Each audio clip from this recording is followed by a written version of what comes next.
Boa noite a todos. É com muita alegria que nós estamos começando, né, o nosso Evangelho online. E hoje, com muita alegria, nós estamos recebendo o seu Sandro, lá do João Ferreira, né, que na segunda-feira, eu acho que é a primeira vez que o senhor vem, né, nos É, visitar online e também presencial, né, seu Sandro? O senhor ia isso. mais na quinta-feira, né? Sempre estava presente nas quartas e sextas. Quintas e Quartas sextas. e sextas aí, ó. Mas graças a Deus, tá vendo o que a internet nos faz? Até isso o seu Sandro hoje pôde nos estar aqui, nos agraciando com a sua presença. Para iniciar, eu vou pedir para a nossa amiga Tércia fazer a leitura do capítulo 7, Bem-aventurados os pobres de espíritos, o que se deve entender por pobres de espírito, e depois eu vou pedir para o Eduardo fazer a oração para nós. Certinho, Eduardo? Ok, certinho. Então vamos lá, Tércia. Boa noite. O que se deve entender por pobres de espírito? Bem-aventurados os pobres de espírito, pois que deles é o reino dos céus. Mateus 5:3. A incredulidade zombou desta máxima. Bem-aventurados os pobres de espíritos, como tem zombado de muitas outras coisas que não compreende. Por pobres de espíritos, Jesus não entende os baldos da inteligência, mas os humildes, tanto que diz ser para estes o reino dos céus, e não para os orgulhosos. Os homens de saber e de espírito, no entender do mundo, formam geralmente tão alto conceito de si próprios e de sua superioridade, que consideram as coisas divinas como indignas de lhes merecer atenção.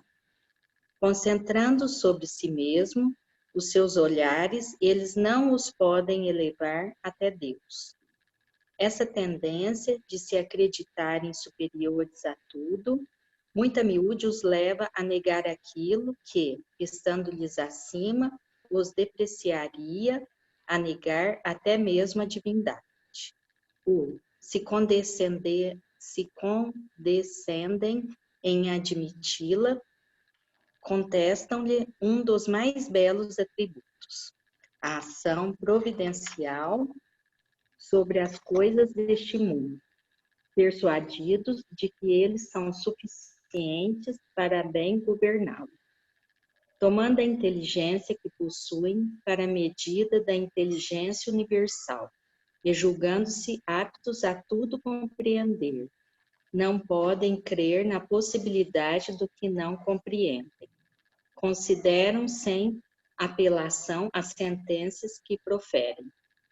Se recusam a admitir o mundo invisível em uma potência extra-humana, não é que isso lhes esteja fora do alcance, é que o orgulho se lhes revolta à ideia de uma coisa acima da qual não possam colocar-se e que os faria descer do pedestal onde se contemplam. Daí o só terem sorrisos de mufa para tudo que não pertence ao mundo visível e tangível. Eles se atribuem espírito e saber em tão grande cópia, que não podem crer em coisas, segundo pensam, boas apenas para gente simples, tendo por pobres de espírito os que as tomam a sério. Entretanto, digam o que disserem, forçoso lhes será entrar, como os outros, nesse mundo invisível de que escarnecem. E lá que os olhos se lhes abrirão, e eles reconhecerão o erro em que caíram. Deus, porém, que é justo, não pode receber da mesma forma aquele lhe desconheceu a majestade e outro que humildemente se lhe submeteu às leis, nem os aquinhoar em partes iguais. Dizendo que o reino dos céus é dos simples, quis Jesus significar que a ninguém é concedida entrada nesse reino sem a simplicidade de coração e humildade de espírito, que o ignorante possuidor dessas qualidades será preferido ao sábio que mais crê em si do que em Deus. Em todas as circunstâncias, Jesus põe a humildade na categoria das virtudes que se aproximam de Deus, e o orgulho entre os vícios que ele afastam a criatura. E isso, por uma razão muito natural, há de ser a humildade um ato de submissão a Deus, ao passo que o orgulho é a revolta contra ele. Mais vale, pois, que o homem, para a felicidade do seu futuro, seja pobre em espírito, conforme o entende o mundo, e rico em qualidades morais.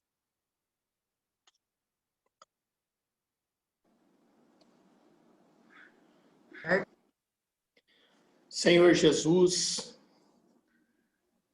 humildemente neste momento, queremos lhe agradecer, Senhor, por esta oportunidade a nós concedida. Por estarmos aqui, Senhor, reunidos em Teu nome,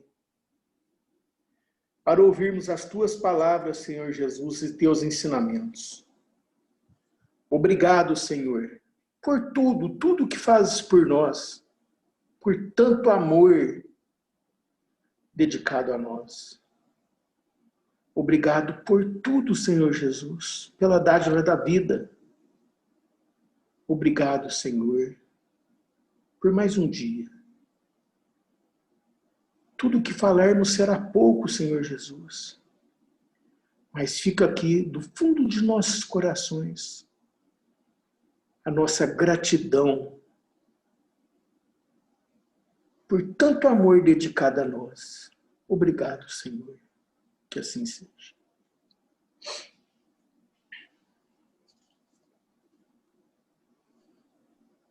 Agora, boa noite, meus amigos, para aqueles que chegaram depois, né? É com muita alegria hoje que nós recebemos o senhor Sandro, lá do Centro Espírita. Grupo é Centro, seu Sandro, com João Ferreira de Almeida, né? Com muita alegria, então, ele irá nos falar sobre o ser espiritual. O que será que é esse ser espiritual? Será que nós somos um ser espiritual mesmo? Então, seu Sandro, fique à vontade, a palavra agora é com o senhor. Seja bem-vindo à nossa reunião de segunda-feira. Muito obrigado. Muito boa noite a todos aí que estão conectados. É um prazer voltar à casa espírita, né? Voltar à casa mais antiga da nossa cidade e agora virtualmente, né? Através de mídias sociais, através do Zoom, e continuar falando da doutrina espírita, mesmo durante a pandemia, é algo muito importante para nós, é algo que nós temos que considerar, temos que agradecer muito a Deus e a espiritualidade por estar acontecendo tudo isso neste momento em que nós temos ferramentas à nossa disposição para continuarmos conversando sobre a doutrina espírita, continuarmos orando e pedindo por aqueles que necessitam.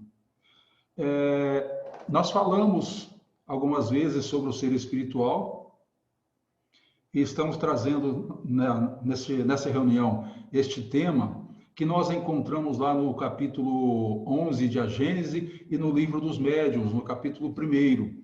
E nós vamos iniciar os nossos comentários exatamente pelo capítulo 1 de O Livro dos Médiuns. Porque Allan Kardec, de forma muito didática, já que ele era um exímio pedagogo, ele faz um questionamento logo no princípio do Livro dos Médiuns. Há espíritos? Essa é a indagação de Allan Kardec. Há espíritos? Nós poderíamos dizer, nós que somos espíritas, poderíamos dizer que esta é uma dúvida dos materialistas. Os materialistas é que teriam dúvidas com relação à existência ou não dos espíritos. Mas, na verdade, ouso dizer que não. esta não é uma dúvida dos materialistas, porque, na verdade, sendo materialistas, eles têm certeza de que não é, de que não há. Acreditam eles que não há espíritos. Então, essa dúvida é de quem? De espiritualistas. Porque, por mais que nós acreditemos na existência do espírito, na existência da alma, por vezes nós ficamos com alguns questionamentos. Mas será que existe mesmo? Será que eu realmente sou um espírito? Então, esses questionamentos acabam por dificultar um pouco a nossa crença. Aquilo que nós temos, por vezes, como verdade, acaba tendo alguns detalhes a prejudicar a nossa compreensão. Allan Kardec, então, traz esse trabalho, faz-nos uma belíssima narrativa, logo na introdução, logo no início, no primeiro capítulo do livro dos Médiuns, e nós começamos, então, a fazer uma análise também para entendermos melhor este pensamento de Allan Kardec.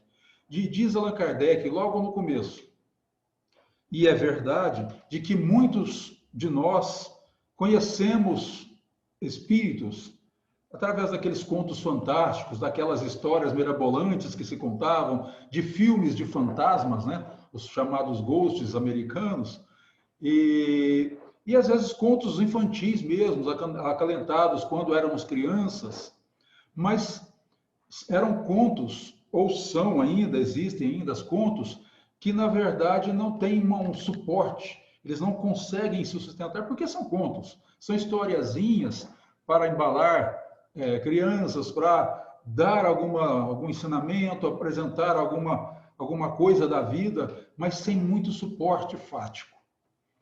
E é claro que quando se faz uma análise desses contos, e isso acontece com as crianças, aqueles contos caem por terra.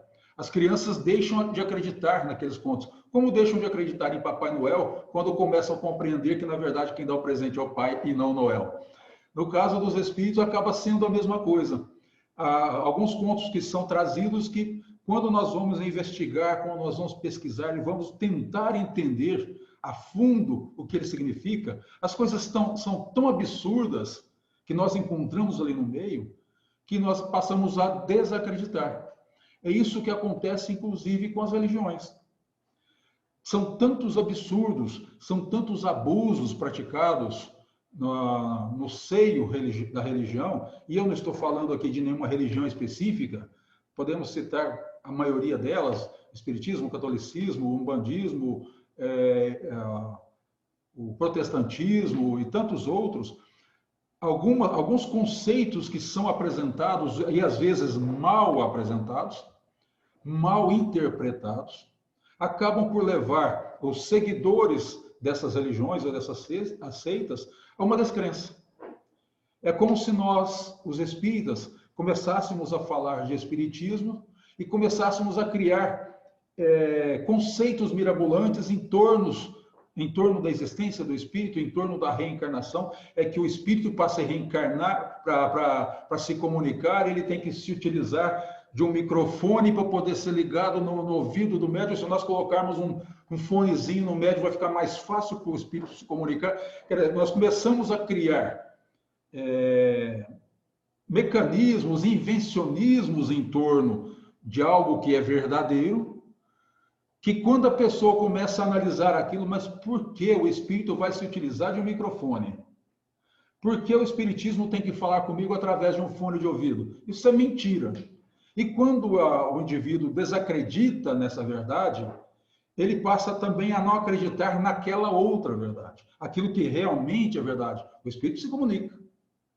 Mas nós criamos tantos malabarismos em torno disso, que a pessoa, quando vê aquilo, desacredita do todo.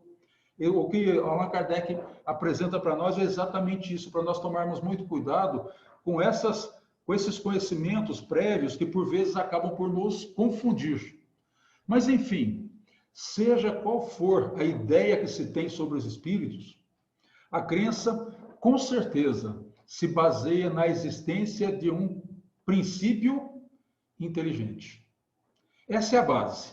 Seja qual for o pensamento, seja qual for o segmento religioso que acredite na existência desse espírito, ele tem que se basear na existência de um princípio inteligente. E aí, então, é aqui que nós tomamos como ponto de partida para entendermos, portanto, a existência, ou não, do espírito. Nós analisamos, então, esse espírito através da sobrevivência, da individualidade e da própria existência dele, para nós podermos fazer uma demonstração, e podemos dizer até uma demonstração teórica, uma demonstração dogmática, mas utilizando uma demonstração positiva que o Espiritismo nos oferece. Enquanto o espiritualismo, de uma maneira geral, utiliza essa teoria, esse dogmatismo, o Espiritismo vem com uma demonstração certa, positiva. E qual seria essa? A comunicabilidade. Para nós entendermos a existência do Espírito, nós precisamos entender também a possibilidade dessa comunicabilidade. E é aqui que entra a inteligência de Allan Kardec, lá, quando ele nos apresenta esse estudo no Livro dos Médiuns, porque ele faz uma análise, ele faz um estudo, mas ele faz uma incursão, como se estivesse nos provocando um raciocínio. E ele chega a dizer, um raciocínio por indução, porque ele vai nos empurrando, ele vai provocando o nosso entendimento, a nossa interpretação. E olha como ele começa. Admitindo a existência da alma e sua individualidade após a morte. Nós podemos, então, fazer uma análise, um questionamento. Sua natureza é diferente do corpo. É o primeiro ponto. Essa é a primeira premissa para essa análise, para esse raciocínio. A natureza do espírito é diferente do corpo. É diferente da constituição material. Por isso, há uma separação. Separada do corpo, portanto, a alma continua com as mesmas peculiaridades, mas ela deixa de ter aqueles sinais que são transmitidos pelo corpo. Enquanto estamos encarnados, nós emitimos algumas sensações, o corpo emite algumas sensações que nós, espíritos que somos, absorvemos. E acabamos sentindo, por exemplo, a dor. A dor é manifestação física. É algo de errado que acontece no corpo. Mas o espírito acaba sentindo isso. Ele recebe essa sensação porque nós estamos ligados ao corpo. Mas quando o corpo se separa, quando o espírito se separa do corpo, ele deixa de sentir essas sensações. E aí alguém, se nós estivéssemos numa reunião presencial, poderia dizer, mas espera aí. Tem espíritos que se comunicam e dizem que estão sentindo dor, que estão sentindo frio. O espírito não separou-se do corpo. Então, essa premissa de Allan Kardec não estaria equivocada? Não, não estaria equivocada. É porque nós precisamos entender, quando nós desencarnamos, partimos para o lado espiritual, nós retornamos para a pátria espiritual de acordo com a condição que nós estamos no momento de desencarnar. Por vezes, muito ligados à matéria.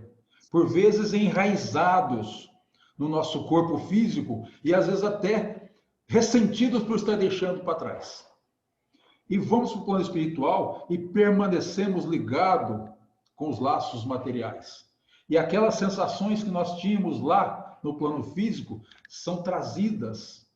E nós passamos no plano espiritual a senti-las como se elas realmente estivessem acontecendo. Mas aí são sensações.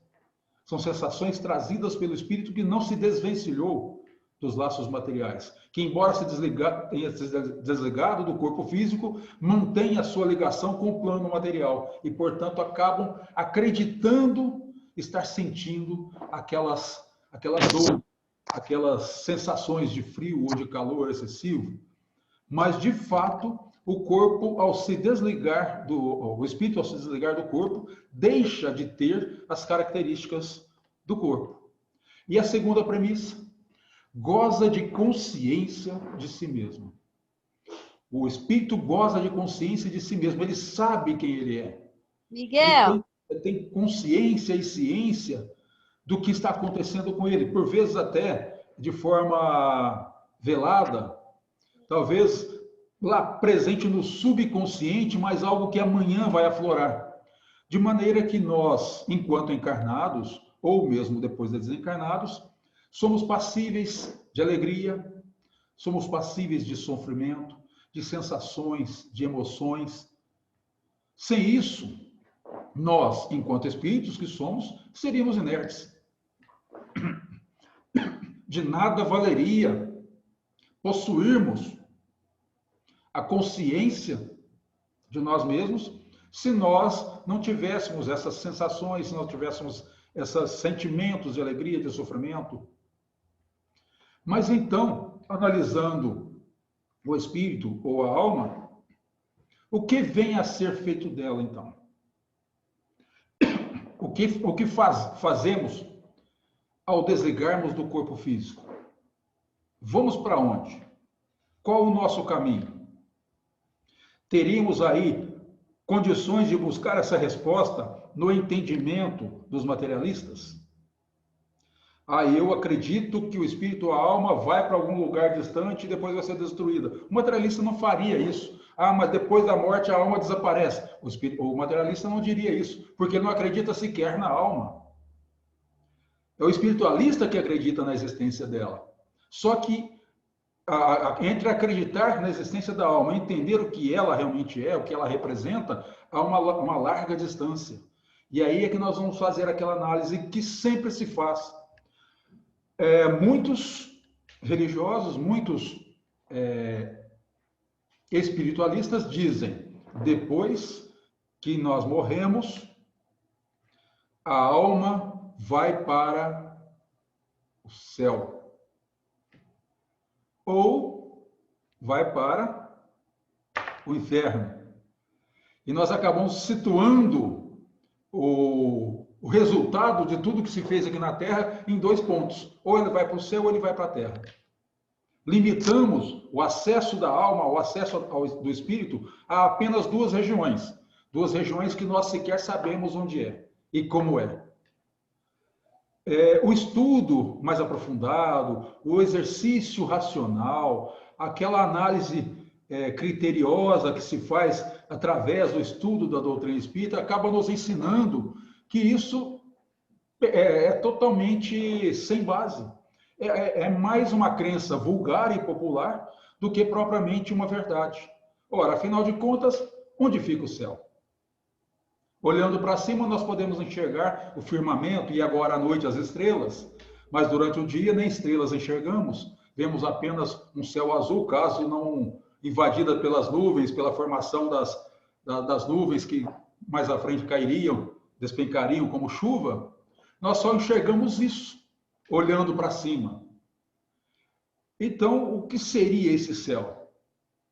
Onde estaria situado esse céu? Acima das nuvens? Acima desse firmamento? Acima dessas estrelas? E o que teria acima dessas estrelas? Até onde isso iria? Fica muito difícil nós entendermos até para onde vai a alma, e daí porque muitos acabam desacreditando na própria alma, por não saber nem para onde ela vai. E quando nós pensamos então no inferno, meu Deus, aí que a coisa fica mais difícil. A alma vai para o inferno, mas que inferno? Onde é isso? O inferno está situado nas profundezas da terra. Era uma crença que nos idos mais antigos dava até para nós admitirmos, era até possível nós ficarmos tentando entender, porque nós não entendíamos de geologia, vixe, engasguei aqui agora, nós não entendíamos de geologia, não entendíamos de nada, então, é o centro da Terra. Mas depois que a ciência vai se aprimorando e que os pesquisadores vão descobrindo cada vez mais coisas, nós vamos descobrindo, portanto, que lá no meio da Terra, no centro da Terra, ficaria impossível criar-se uma colônia de espíritos sofredores. E, afinal de contas, para que isso? Para que colocarmos uma colônia de espíritos sofredores eternos, né? Eternos sofredores, no centro, pontinho da Terra, sendo que a Terra, na verdade, é apenas um grão de areia no universo? Seria muito mais fácil mandar esses espíritos, então, para um lugar, para um outro planeta mais atrasado, que poderia se assemelhar àquilo que nós acreditamos como sendo o inferno? Não seria mais razoável? Então, nós começamos a buscar essas respostas, e Allan Kardec vem fazendo essas provocações no Livro dos Médiuns para nós buscarmos e para nós encontrarmos essas respostas, porque, afinal de contas, o que existe de acima e o que existe abaixo? Se nós olharmos abaixo e atravessarmos a Terra, nós vamos sair no Japão. Quer dizer, quem está embaixo e quem está em cima agora? Nós ou os japoneses? O que seria em cima? Se nós pensarmos no japonês analisando o céu, ele vai olhar para onde? Ele vai olhar para cima, porque lá para ele, o acima ainda é o que está em torno da Terra, e, portanto, para ele, o que para nós é embaixo, para ele é em cima. Não tem mais como a gente sustentar essa tese de em cima e embaixo. Nós não sabemos nem onde está esse em cima, nem onde está o embaixo. Então, fica mais difícil sustentarmos isso. Então, na verdade, o que nós podemos entender? Que o universo, isso tudo que está representado no universo, está realmente colocando-nos como uma forma de entender a nossa própria situação, a nossa própria condição, onde nós realmente estamos. O que nós estamos fazendo? Tantas doutrinas que foram criadas em torno disso aí foram todas caídas por terra. A doutrina das esferas de fogo, os céus de estrelas e tantas coisas. Depois que nós descobrimos que nosso universo tem milhões de sóis, e que cada sol tem um turbilhão planetário em torno dele, onde fica isso agora? Olha só como nós podemos, se nós ficamos acreditando só nisso, a própria ciência derruba a nossa crença. Nós não precisamos nem fazer muita força para isso. A ciência vai derrubando tudo. O que a doutrina faz, na verdade, é uma harmonização entre aquela teoria da localização das almas e os dados que a ciência nos apresenta. E aí nós começamos a buscar não mais a localização dos espíritos depois da morte, mas uma análise do que nós fizemos e o que nós vamos fazer do plano espiritual. Agora já dá para nós entendermos. Nós vamos para o plano espiritual, que está aqui, ao nosso derredor. Como nos outros planetas também tem colônias espirituais, regiões espirituais em torno de si, para receber aqueles que se desligam do planeta. E ouso fazer até uma colocação. As colônias espirituais estão lá para esperar aqueles que se desligam temporariamente da Terra. É o contrário. É o contrário. Nós estamos vindo temporariamente na Terra, porque a nossa vida é lá. Essa vida espiritual é que é a nossa verdadeira vida. Aqui na Terra nós estamos de passagem. São períodos necessários para o aprendizado, para o aprimoramento espiritual, para o desenvolvimento, para o aprimoramento do amor. São períodos necessários aqui na Terra, mas a nossa vida é lá. Nós invertemos. Nós não queremos morrer. Nós não queremos desencarnar, porque nós nos apegamos àqueles espíritos que estão aqui na Terra junto conosco, que vieram temporariamente resgatar ou cumprir algumas tarefas junto conosco. Mas quantos irmãos, quantos familiares nossos se encontram no plano espiritual torcendo para nós voltarmos? Como se nós estivéssemos partido para uma viagem longa, mas que eles lá falam, amanhã ele volta, daqui a 10 anos ou daqui a 50 anos ele volta. E ficaram lá nos aguardando, e nós aqui não querendo voltar. Nós gostamos tanto das nossas férias, se é que podemos dizer, chamar isso de férias, que nós não queremos voltar para lá. Mas é analisando essa existência do ser espiritual, dessa relação nossa com o todo, com o universo, é que nós passamos então a interpretar não mais o céu e o inferno, mas as penas e as recompensas futuras que nós encontramos no livro O Céu e o Inferno. Aí nós vamos entender e compreender, com certeza, a existência da alma ou do ser espiritual. De onde elas vêm? Por que esse ser espiritual existe? De onde esse ser espiritual tira a felicidade ou a desgraça? Por que nós somos felizes ou infelizes em determinados momentos? Será que a nossa sorte está subordinada à vontade divina que resolveu que agora eu vou sofrer? Será que Deus em algum momento resolveu que o Sandro vai ter uma doença incurável? Ou que o Sandro vai ganhar na loteria, vai ficar bem?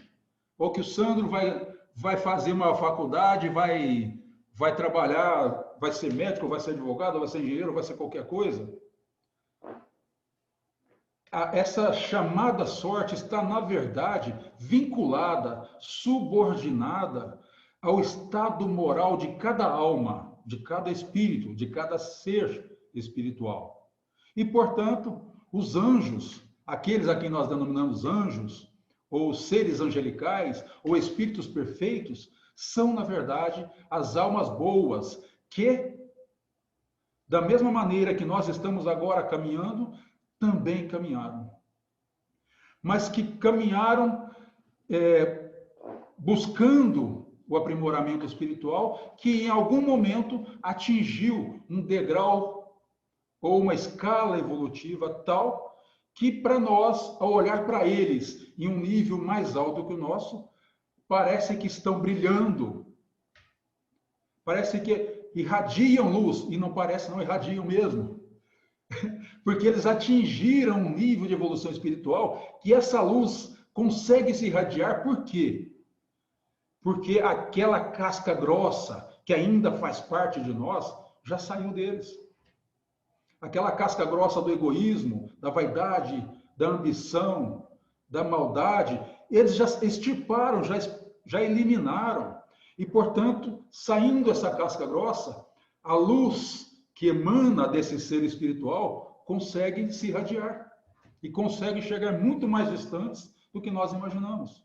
Então, são esses os anjos que nós enxergamos por vezes da mesma forma que aquelas almas ruins, aquelas almas dos espíritos maus, aquelas almas ainda não purificadas, são por nós consideradas demônios. São espíritos que ainda não atingiram esse nível de conhecimento e de evolução espiritual, e, portanto, a casca que os envolve é tão grosseira, mas tão grosseira, que nem nós, que somos espíritos atrasados, que estamos nesse nível nosso, conseguimos enxergar alguma coisa de brilhante. E olha que nós ainda somos muito imperfeitos, mas são espíritos tão fechados, tão enegrecidos, que a nossa visão é de coisa ruim. E essas coisas ruins foram denominadas de demônios. Mas são seres espirituais. São seres espirituais como nós, são seres espirituais como os anjos, como os seres angelicais. Mas como nós vamos explicar isso para quem não acredita? Para quem não conhece o ser espiritual, não conhece o espírito, para quem não acredita na existência da alma? Allan Kardec diz: quer discutir com alguém? Vai conversar sobre a existência dos seres espirituais? Então vamos fazer o seguinte: antes de começar a discussão, faz 3 perguntas. Primeira, credes em Deus? A segunda, credes na existência da alma? E a terceira, credes na sobrevivência da alma após a morte? Em qualquer uma dessas 3 questões, existência de Deus, existência da alma e sobrevivência da alma após a morte, em qualquer uma dessas questões, caso a resposta seja negativa, encerra a conversa. Vai conversar sobre outra coisa, porque ali não vai surtir efeito. Não adianta nós queremos passar para alguém que não quer aceitar isso. Se ele não acredita, não somos nós que vamos convencê-los, porque essa crença na existência do espírito, ela vem com o próprio desenvolvimento do espírito. Nós é que vamos nos desenvolvendo de tal maneira a passarmos a acreditar em nós mesmos, na nossa própria existência. Agora, quando o indivíduo já consegue responder, não, isso eu acredito, mas eu tenho cá minhas dúvidas, ótimo, o campo é fértil, dá para discutir, dá para nós conversarmos sobre essa existência do ser espiritual. Já não é mais como aquela outra conversa que se assemelharia a conversa com o cego, onde nós quiséssemos convencê-lo da existência da luz, se ele nega a existência da luz e não consegue enxergá-la. Não dá para convencê-lo. Aquele que não acredita em Deus, na existência da alma, e muito menos na sobrevivência dela, não dá para nós convencermos.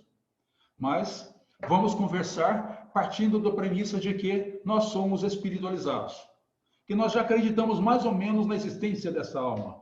Então, vamos seguir aquilo que Kardec nos ensina. Novamente, Kardec nos convida a esquecer, por instantes, por alguns momentos, a comunicabilidade, a comunicação. Nós, espíritas que somos, acreditamos na comunicação dos espíritos, mas vamos esquecer disso por alguns instantes para nós conversarmos com o nosso interlocutor, pensando do jeito que ele pensa. Então, vamos pensar assim. Se ele não acredita na comunicação, vamos lá para frente. Vamos confrontar quem não crê nisso, para que a gente possa, então, provar a existência da alma. E aí, Allan Kardec elenca alguns questionamentos. O primeiro deles, fazendo uma análise dessa possível existência da alma, vamos pensar, então, é um ser pensante que existe em nós durante a vida? Sim. E esse ser pensante não deve mais pensar depois da morte? Esse é o primeiro questionamento. Se existe um ser pensante em nós, ele não pode mais pensar depois da morte? Não vou nem perguntar por quê. Essa é só a questão. Deve ou não deve pensar depois da morte? Bom, então vamos para a segunda questão. Se ele pode pensar depois da morte, já superada a primeira questão, se ele continua a pensar, não deve mais pensar nos que amou? Ora, nós nos desligamos do planeta Terra. Nós deixamos para trás os nossos entes queridos. Nós estamos agora no plano espiritual. Nós podemos pensar. Nós continuamos pensando, mas não podemos pensar naqueles que ficaram? Naqueles a quem nós devotamos o nosso amor, a nossa compreensão, daquele a quem nós dividimos a convivência enquanto estávamos aqui no plano físico? Bom, se nós podemos pensar nesses que nos amou, que nós amamos, nós não devemos nos comunicar com eles? Não podemos nos comunicar com eles? Se nós, depois de desencarnados, como seres espirituais que somos, podemos estar em toda parte, porque esse é um princípio do espírito. O espírito pode estar em toda parte. Ele não pode, esse espírito que se desencarnou, esse espírito que se desligou, não pode estar aqui ao lado dos encarnados? Ele pode estar em toda parte, menos com os encarnados? Então, não é em toda parte. Então, nós teríamos que dizer, em algumas partes, o espírito pode estar. Mas a definição que nós temos da existência dessas almas é de que o espírito pode estar em toda parte. Bom, resolvemos essa questão. Ele pode, então, estar ao nosso lado. Ora, se o espírito pode estar ao nosso lado, por que é que ele não pode se comunicar conosco? Será que ele não pode? Se ele está na condição de espírito, ele pode atuar no seu meio envoltório, através do seu meio envoltório fluídico, que nós, os espíritos, chamamos de perispírito. Se ele pode atuar sobre matéria inerte, e aí as pessoas acreditam, como acreditavam na época de Allan Kardec, que ficavam fazendo aquelas experiências, o espírito dando toque, batendo na parede, jogando pedra, dando paulada, fazendo barulho com correntes. Aqueles que não são espíritas acreditam nos fantasmas ou nos espíritos dos fazendeiros antigos que ficavam andando por entre os casarões, arrastando correntes para assustar os moradores. Ora, se eles podem se manifestar na matéria inerte, por que é que ele não pode atuar no ser animado? Se ele tem tanto poder a ponto de arrastar uma corrente ou fazer barulho de arrastar uma corrente, por que é que ele não pode se ligar, se aproximar com um ser animado e, através desse ser animado, ele estabelecer um intercâmbio. Se ele pode estabelecer esse intercâmbio, se ele pode, sim, chegar próximo de um ser animado e até estabelecer um contato, por que é que ele não poderia mover a mão desse ser animado, dessa pessoa que está aqui na Terra, para fazê-la escrever? Se ela pode fazer isso, se essa alma ou se esse espírito pode fazer isso, por que é que ele não responderia às perguntas? Por que ele não transmitiria os seus pensamentos para nós? Ele vai se manifestar, ele vai se aproximar só para fazer barulho? Só para nos assustar? Só para assustar os moradores daquelas fazendas, daquelas casarões assombrados? Seria só para isso? Não teria um fim útil? Deus teria permitido que nós, depois de desencarnarmos, ficássemos lá brincando com os que aqui ficaram, de forma totalmente inútil, e aquilo que realmente teria de utilidade nós não poderíamos fazer? Que é conversar com os que aqui ficaram, trazer para os que aqui ficaram algumas orientações, alguns esclarecimentos. Se um espírito evoluído, se um espírito esclarecido, trazer lições primorosas que possam alavancar o progresso, incentivar a evolução espiritual de cada um dos nós que aqui ficamos. Mas se for um espírito um pouco mais atrasado, por que não também, através da sua comunicação, dizendo para nós o quanto está sofrendo, o quanto a vida espiritual está difícil pelo que deixou de fazer enquanto encarnado? Se esses espíritos podem fazer isso, puderem fazer isso, e nós acreditamos que possam, se eles podem fazer isso, eles podem trazer para nós, ainda que reclamando das dores, dos sofrimentos em decorrência do que fizeram na Terra, servirá para nós de esclarecimento, porque nós olharemos, nós ouviremos e nós passaremos a analisar se esse irmão está sofrendo dessa forma e fez aqui na Terra o que eu estou fazendo agora, amanhã serei eu sofrendo. Amanhã serei eu pedindo socorro, pedindo orações. Então, essa comunicação não vai servir apenas para ele despejar lamúrias e reclamações para aqueles que ficaram. Não. Essas comunicações são permitidas para explicar, para orientar, para ensinar aqueles que aqui ficaram. Como se estivesse dizendo, não façam o mesmo que esses fizeram, porque eles já estão colhendo as consequências disso. A vocês que ficaram, é possível ainda modificar a conduta. É para isso. São úteis as comunicações. E elas são possíveis, analisando esse raciocínio de Allan Kardec, trazido no Livro dos Médiuns, é possível nós entendermos de que todos nós, ao desencarnarmos, continuaremos estabelecendo contatos, relacionamentos com o plano físico, de maneira que, periodicamente, é óbvio, não vamos ficar fazendo isso diuturnamente, importunando aqueles que aqui ficaram, porque aí também seria exagero, mas quando necessário, quando útil e quando possível, os espíritos desencarnados virão até os espíritos encarnados para trazer algumas orientações, para trazer alguns conceitos que possam ajudar aqueles que ficaram. E por que não? Fazer com que nós despertemos também um amor ao vê-los sofrendo e recolhendo-nos dentro nos momentos de oração, oferecemos do amor que nós vamos aprendendo a desenvolver também, elevando até eles o nosso pensamento de compaixão, de solidariedade, rogando ao alto para que os espíritos amigos os acolham e os orientem. Nós desenvolvemos com isso também a caridade que é necessária para o nosso desenvolvimento, para nosso aprimoramento. Portanto, analisando tudo isso, quando nós conseguimos fechar esse raciocínio apresentado por Allan Kardec, nós podemos dizer que os adversários do Espiritismo não conseguem mais sustentar as teses que tentam derrubar a nossa crença. Porque aquilo que nós acreditamos já está sendo corroborado pela ciência, pelos estudos científicos. Ainda demandará muito tempo para que tudo isso seja esclarecido? Sim, mas toda a verdade necessita de um tempo para ser absorvida. Jesus precisou de 2000 anos e nós não conseguimos entendê-lo até agora. Depois de milhões de anos ele veio à Terra, já fazem mais de 2000 anos e nós não conseguimos entender a sua mensagem a fundo. Por que é que nós queremos em 160 anos, 170 anos, que todas as pessoas do planeta acreditem nos conceitos da doutrina espírita? É óbvio que não, mas para nós é certo. Há espíritos.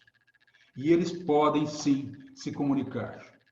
Mas o que seriam esses espíritos? Se não seres inteligentes da criação, seres que povoam o universo, que estão fora do mundo material.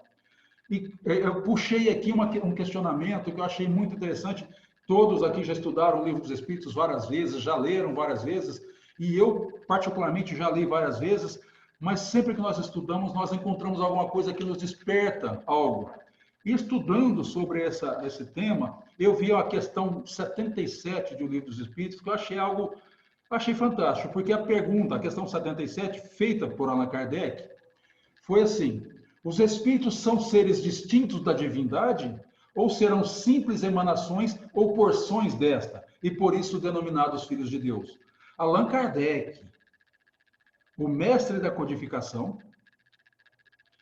estava em dúvida, ou colocou a dúvida para que nós pudéssemos posteriormente entender, dando assim fazendo uma pergunta que hoje para nós poderia ser até inocente. Perguntar para os espíritos se nós somos partes, emanações divinas ou porções de Deus. É como se nós estivéssemos buscando lá no panteísmo alguma explicação para a existência do próprio espírito. E aí os espíritos responderam assim, com aquela tranquilidade, com aquela educação: meu Deus, são obra de Deus, exatamente qual a máquina é do homem que a fabrica. Embora eles não tivessem sido sem educação, eles falaram: poxa, mas que pergunta é essa? Olha só a resposta dele: meu Deus, são obras de Deus, exatamente qual a máquina é do homem que a fabrica. A máquina é obra do homem, não é o próprio homem. Sabes que quando faz alguma coisa bela, útil, o homem lhe chama de filha, que é a criação sua. Pois bem, o mesmo se dá com relação a Deus. Somos filhos, pois somos obra sua. Essa resposta que os espíritos deram para Kardec foi sublime, foi algo espetacular, se nós considerarmos a própria pergunta, né? E não é que Allan Kardec era ignorante, não. É que era necessário, porque senão nós ficaríamos até hoje perguntando isso. Nós estaríamos até hoje: será que nós somos parte de Deus ou não? Ele já tratou logo de resolver, logo no início do Livro dos Espíritos, lá na questão 77. Gente, não é. Nós não somos parte de Deus, nós somos criação dele. Já resolveu o problema. E aí, nós teríamos então um princípio ou existe uma eternidade? Ora, se nós somos criação divina, nós não tivemos princípio. Nós tivemos princípio. Se não tivéssemos princípio, nós seríamos deuses também. Porque quem não teve princípio foi Deus. Quem é infinito, quem é eterno e infinito é Deus. Nós tivemos um princípio, e esse princípio se deu na criação, quando Deus nos criou. Então, aqui os espíritos foram respondendo de forma muito clara a Allan Kardec, e depois, lá na questão 88, quando Allan Kardec querendo saber que jeito era isso, o que é o espírito, como isso acontece, como eu posso entender ou posso ver o espírito, e eles definiram, na questão 88, o espírito é uma chama, um clarão ou uma centelha etérea. Mas eles completam que nós, aqui na Terra, não podemos enxergar, mas eles veem muito bem. Nós que estamos no plano espiritual, disseram eles, enxergamos muito bem. E a cor desse espírito varia do escuro ao brilho do rubi. Então muita gente diz: o espírito é da cor do rubi. Não, ele não é da cor do rubi. Ele varia do escuro ao brilho do rubi. Porque essa centelha, esse clarão, ele vai depender da condição do espírito, daquela carcaça que está em torno de nós e da maneira como nós vamos burilando essa carcaça, vamos tirando essa carcaça até que o brilho do rubi apareça, até que o brilho do rubi se demonstre, e aí sim todos passam a visualizar. Mas quando isso acontecer, perfeitos já estaremos. E esse espírito percorre o espaço com a rapidez do pensamento, penetra tudo, o ar, a terra, águas e até mesmo o fogo. Não pode haver divisão, mas o espírito se irradia para os diferentes pontos. E como o nosso tempo já está quase encerrando, eu vou fazer brevemente uma análise desse espírito para vocês que já entendem de reencarnação e, portanto, podemos ser breve, porque quando nós falamos de reencarnação, nós temos que primeiro pensar na encarnação. O que seria isso? Para que esse espírito, esse ser espiritual está aí? Porque ele precisa de desenvolvimento. É uma criação divina que não foi feita por acaso. Deus não cria nada por acaso. E esse ser espiritual, ele está num processo crescente de desenvolvimento, de aprimoramento. E aí é que entra a necessidade de virmos periodicamente a um planeta físico, e no nosso caso hoje, a Terra, né? Nesse período nosso aí, nessa passagem nossa, várias passagens nossas pela Terra. Qual é o objetivo disso? Sofrermos, pagarmos dívidas do passado, resgatarmos aquilo que nós fizemos de errado no passado, é isso que nós ouvimos comumente, mas não é. Porque nós estamos falando agora da encarnação. Se nós estamos falando da encarnação, quais são os erros? Quais são os pecados? Quais são os equívocos cometidos por aquele espírito que vai encarnar a primeira vez? Embora não tenhamos vivido o suficiente para cometermos erros, desacertos, desatinos, nós somos, lá na criação, ignorantes. Ignorantes no sentido de sem conhecimento. Porque hoje nós deturpamos até a palavra ignorante, né? Para falar as pessoas que são sem educação ou são maldosas de ignorantes. Na verdade, é a falta de conhecimento que estava lá na nossa origem. E então nós somos trazidos à encarnação para buscarmos a perfeição. E aí sim é que nós adentramos um caminho de desenvolvimento espiritual e perpassamos, portanto, pelo caminho da expiação, pelo caminho da aprovação, pelo caminho da missão, durante todo esse processo de desenvolvimento, de aprimoramento espiritual, rumo à nossa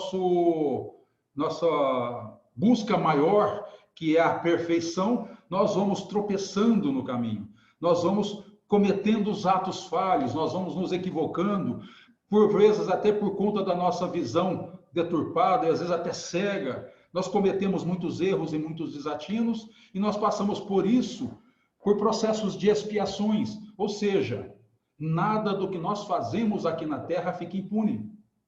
Nada do que nós fazemos durante a nossa vida espiritual fica impune. Todos os nossos atos bondosos têm consequências bondosas, mas na mesma proporção todos os nossos atos maldosos têm consequências ruins também. E tudo isso nós vamos encontrando nos momentos em que nós vamos reencarnando. E, portanto, se nós encontramos a explicação da encarnação na questão 132, nós vamos encontrar mais à frente a explicação na questão 171 a respeito da reencarnação, do nosso retorno ao plano físico por várias e várias encarnações. E Allan Kardec faz um questionamento também aos espíritos que nos chama um pouco a atenção, porque a pergunta dele é objetiva, direta e faz: em que consiste, em que está baseado o dogma da reencarnação? E aí nós, os espíritas, já acostumados a ouvir que a doutrina espírita não é dogmática, no espiritismo não existe dogma, vem Allan Kardec lá no meio do livro dos Espíritos, quase no começo, na questão 171, em que consiste o dogma da reencarnação. Falei, gente, mas a doutrina espírita não tem dogma. Por que Allan Kardec falou em dogma? Ele colocou a palavra dogma no sentido de ponto fundamental e indiscutível de uma doutrina religiosa. E nós temos, para nós, os espíritas, que a reencarnação, para nós, ela é um ponto fundamental, é um ponto indiscutível. Se nós tirarmos da doutrina espírita a base da reencarnação, nós poderíamos estar falando de qualquer outra doutrina, menos de espiritismo. Aí eu sou espírita, mas eu não acredito em reencarnação. Perdoe-me, mas não é espírita. Porque o espiritismo tem como ponto fundamental, como dogma, segundo Allan Kardec, a reencarnação. E aí os espíritos respondem que esse dogma da reencarnação está calcado fundamentalmente na justiça de Deus e na revelação. Qual a justiça divina? Ora, em tudo quanto nós buscamos, olhando para dentro de nós mesmos, como resposta para os nossos erros e para os nossos acertos, para as nossas dores, nossos sofrimentos e nossas alegrias. Por que eu rio tanto? Por que hoje eu estou tão feliz? Por que agora, em determinados momentos, eu estou tão triste? Por que tem tanto sofrimento, tantas dores, tanta enfermidade? Por que Deus não olha para mim? Por que Deus não me ajuda? A reencarnação é a explicação para todas essas indagações. Hoje, neste momento, eu tenho necessidade de alguns sofrimentos, que podem ser muitos ou poucos, de acordo com a nossa condição de enxergá-los. Podem ser grandes ou podem ser diminutos, ainda que sejam iguais a de outros. Mas ela está vinculada aos nossos atos pretéritos. Daí porque nós fazemos confusões. Ah, mas a reencarnação então é para pagar a dívida do passado. Não, ela não é, volto a afirmar, não é para pagar dívida do passado. É para desenvolver, é para aprimorar, é para encontrar a evolução, para chegar na perfeição. Acontece que no caminho existem buracos. E nós caímos no buraco.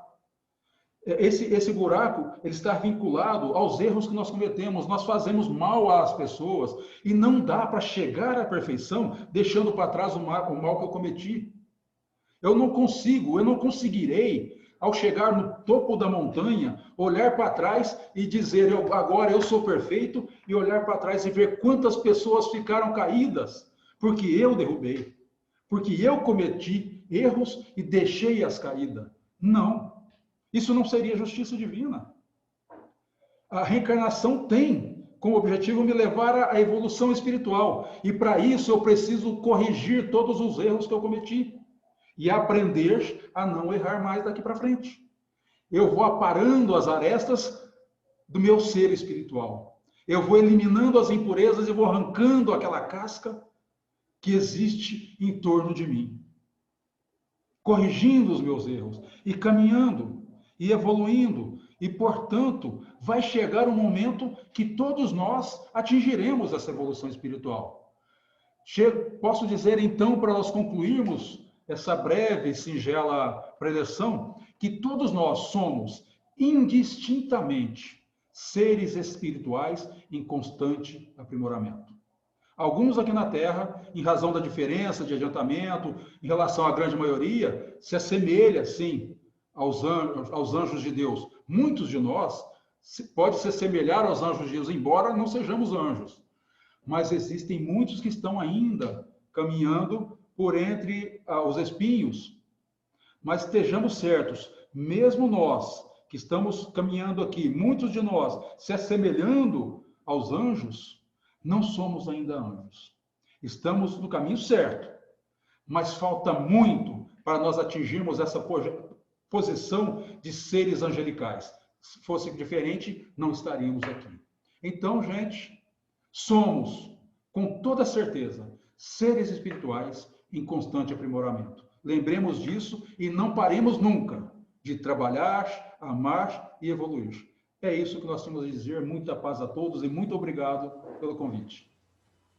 Ô, senhor Sandro, nós que agradecemos. Foi assim, ó, um tema que o senhor conseguiu sintetizar muito bem, que daria, ó, um compêndio. Daria para fazer umas horas duas sobre o mesmo tema. Daria para a gente ficar o ano inteiro aí, porque esse é um assunto muito importante, né? Se somos espíritas, temos que acreditar que somos esse ser espiritual, né? Na reencarnação.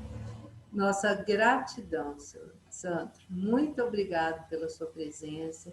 Que os bons amigos espirituais lhe amparem cada vez mais na divulgação do Evangelho de Jesus. E que possamos continuar caminhando sempre para frente e para o alto.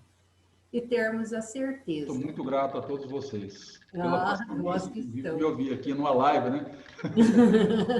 Nós que estamos muito felizes com a presença do senhor aqui. E as suas palavras foram, assim, confortadoras para esse momento que nós estamos vivendo, né? Como seres espirituais, não podemos nos deixar abater. Temos que erguer a cabeça e ter a certeza que ninguém está desamparado, né? Então, nossa gratidão. E agora, estamos chegando já ao final, né? Depois dessa aula que nós tivemos aí com o seu Sandro. Seu Adalto está aí, seu Adalto. Agora eu consigo ver todo mundo. Não adianta esconder de mim, que eu consigo ver todo mundo. Ai, que bom. Antes da gente finalizar, antes do seu Adalto fazer a oração final, nós, do Centro Espírita Esperança e Fé, gostaríamos de pedir, nós estamos na campanha de arrecadação de alimentos, aqueles nossos irmãos que puderem colaborar conosco. Então, durante esse tempo de pandemia, nós estamos com o bazar fechado, né? Cumprindo as leis dos homens, que nós precisamos cumprir as leis dos homens também, né?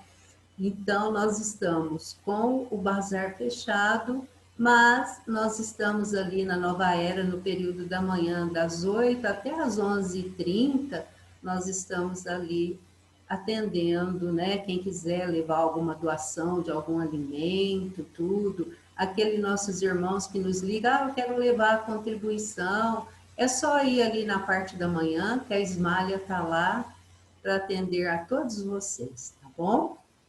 E agora, vamos para o nosso momento de sintonia ainda maior com Jesus. Porque esse evangelho online é o evangelho no lar, né?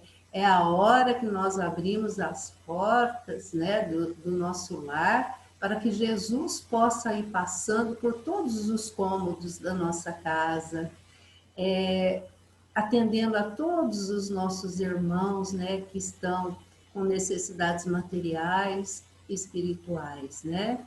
Então, nesse momento, vamos levar o nosso pensamento a Jesus, nosso Mestre Maior, para que possa nos amparar, nos iluminar, trazendo o remédio espiritual que cada ser está necessitando para podermos passar por esses momentos, pelas nossas aflições, né? Os nossos infortúnios ocultos, com mais esperança. Esperança de dias melhores. Só assim, com a nossa crença nessa doutrina maior e em Jesus, é que conseguimos passar mais tranquilos. Então agora, o seu Adalto irá fazer a nossa oração final. Por favor, seu Adalto.